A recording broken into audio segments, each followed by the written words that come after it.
Everyone, so Patrick Beverley has spoken a big game as of late. And now look, Patrick Beverley, he's a guy that's who he is, right? Runs his mouth, he loves to talk.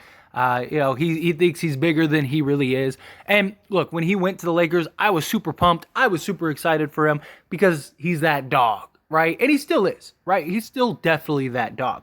But to say he was terrible this year and a big disappointment is a understatement, to put it nicely. Like a terrible understatement.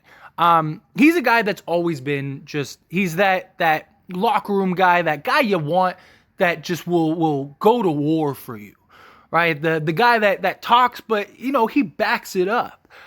This year though, for the Lakers, he did not at all, right? Like he was talking big game, got to the Lakers, and for like 3/4 of his time with the Lakers, he literally was, and this isn't an exaggeration, no, he was the worst offensive player in the league, and he was below average defensively. But to his credit, he did pick it up the last 15 games or so with the Lakers. But he played 45 games for the Lakers, and in 30 of them, he was, atrocious. He wasn't very good defensively. He was, again, the worst offensive player in the league for a good stretch of that. He did have moments, don't get me wrong. He did have games, he did have moments where you saw that Pat Bev, that guy that can change a game, that guy that could have that impact. But he wasn't consistent throughout. In total for the Lakers, he ended up pushing his three-point percentage to 34.8. He was shooting 20% for a good chunk. But again, like I said, towards the back half, Patrick Beverley ended up picking it up, and he was shooting, I believe, the last 12 games off the top of my head. 12 games, he was shooting over 40%. So again, he really picked it up that third of the games before the Lakers ended up trading him. He ended up getting bought out, and he ended up going to the Chicago Bulls. And I actually think he's a good fit for Chicago. I think Chicago, one, they need that guy, right? They need a guy that can come in and kind of just add that fire to them. They are currently 11th and out of the play-in, but they're 2 games, I believe, out of the 10th spot. They're a very disappointing team, in my opinion. You look at their roster and you're like, man, Zach LaVine, DeMar DeRozan, Nikola Vucevic, you got Andre Drummond, Patrick Williams, you got Goran Dragic.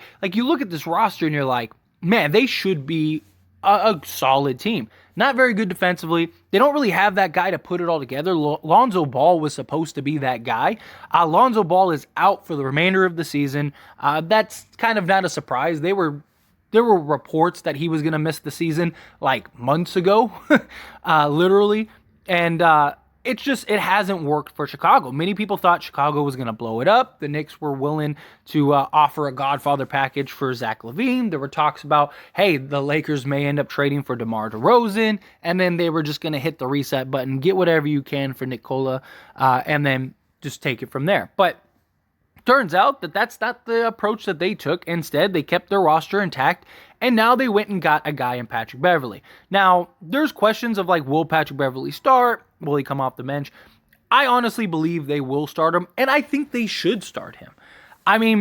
You have him, a guy in Patrick Beverley, which if he can play like the latter half of the Lakers, then you're talking about a guy that's shooting 30 or 40%, and actually picked it up defensively. Again, he's not the defender he once was, but he has his moments. He is serviceable.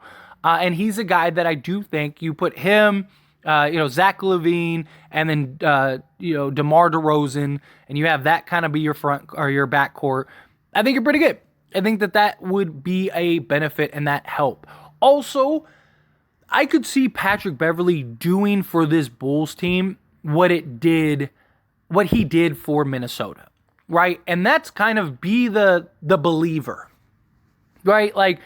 He gets to be kind of the guy, the locker room guy, the voice that you don't really get to be that when you have, LeBron James and Russell Westbrook, right? Patrick Beverley just kind of became another guy, and there was all kinds of locker room issues, and just, it was a mess, right? Based on the reports going on behind the scenes with the Lakers. Now, there have been reports, the same reports about Chicago. DeMar DeRozan and Zach LaVine don't see eye to eye. Zach LaVine and the organization had to have a couple conversations. It's just, there were stretches where, based on reports, it looked like Chicago was falling apart at the seams, and their play has shown that. They haven't been consistent. They haven't been able to play consistently, and they need that voice, right? Like, that was the thing about the Minnesota Timberwolves. Like, Patrick Beverley, his play, his veteran leadership, his voice was just so much bigger and louder. Lakers, it's kind of another guy, right? His voice isn't going to be bigger and louder than LeBron James, and it's not going to be bigger and louder than Russell Westbrook's. So, no, he's just kind of the other guy. Where I do think on the Bulls, he can be bigger, louder, and tougher. And I do think, I think he can save the Bulls to an extent. Don't think Chicago's a contender, but I do think with Patrick Beverley, I think Patrick Beverley actually does have an impact for this team. I really do. I actually like the signing a lot for Chicago. He's not going to have the impact to where they're going to go from like the 11th seed to like the 5th seed, but I do think like if he can play serviceable defense, shoot not even 40%, but 30 respectably, right? Shoot 37, 38, 39%. If he can shoot somewhere in that ballpark the rest of the season, I think he's going to help Chicago a lot. I think his toughness is something that Chicago really needs badly. I think that his just tenacity and him just, every night he treats it like it's a playoff game. I think that he wants to be there. I mean, according to Patrick Beverley in the podcast, he said, that, hey, look, it was either the Warriors, which I do think he could have helped the Warriors a lot, but he was like, it's the Warriors or Chicago. I decided to go to Chicago, team up with Zach LaVine and DeMar DeRozan, and I want to get this team back into the playoffs, and that the East is kind of weak, and that Chicago has a chance. He's not entirely wrong. He's not. I do think he definitely can get into the play-in. But look, Zach LaVine and DeMar DeRozan, they're the guys, right? They're the guys that are going to have to work it out. They're the guys that are going to have to basically lead the team. But they haven't been able to do that, right? Like, they've had moments, they've had stretches. It's got a lot of individuality. And my hope is that Patrick Beverley is a guy that can come in and kind of give them some, just chemistry, give them some of like that team, rather than it's like me, DeMar, and me, LaVine, where it's like, nah, it's all of us. A player that will and has no problem calling out stars and telling them like, hey, you're not doing your job. That's what I think this team really needs. Like, Billy Donovan isn't really a guy that's going to be like, hey, DeMar, you're not doing what you're supposed to be doing. Hey, LaVine, you're not doing what you're supposed to be doing, right? But Patrick Beverley is. Patrick Beverley does not care. Patrick Beverley is a guy that will say, hey, LaVine, stop shooting. You're being, you're killing us right now. Knock it off. DeMar, knock it off. He can be a guy in the locker room that can tell people, hey, knock it off. Like, do your job, play your role. We all understand what the goal is. We're all here to do X, Y, and Z. Let's do it and get it done. And I really think Chicago needs that desperately. I really do. I really think Chicago, I don't have faith in Chicago. I really think they should have blown it up. I made videos on this channel where I talked about, hey, trade Zach LaVine for the farm from the Knicks, because the Knicks would have given you the farm.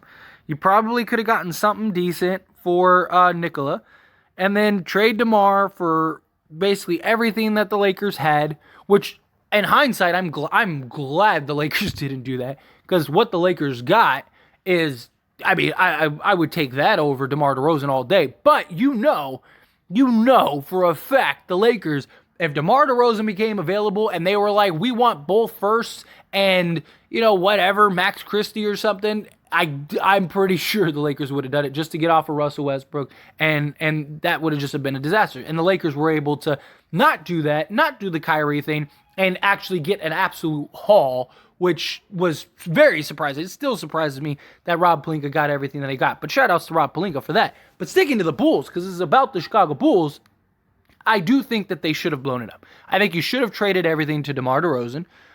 or DeMar DeRozan to the Lakers. I think you should have gotten the farm from the Knicks for Zach LaVine because they wanted a star badly. I think you traded Nikola for whatever you could get. Maybe you could get a couple seconds or something. Alex Caruso. I don't know why Chicago wanted 2 first-round picks for Alex Caruso.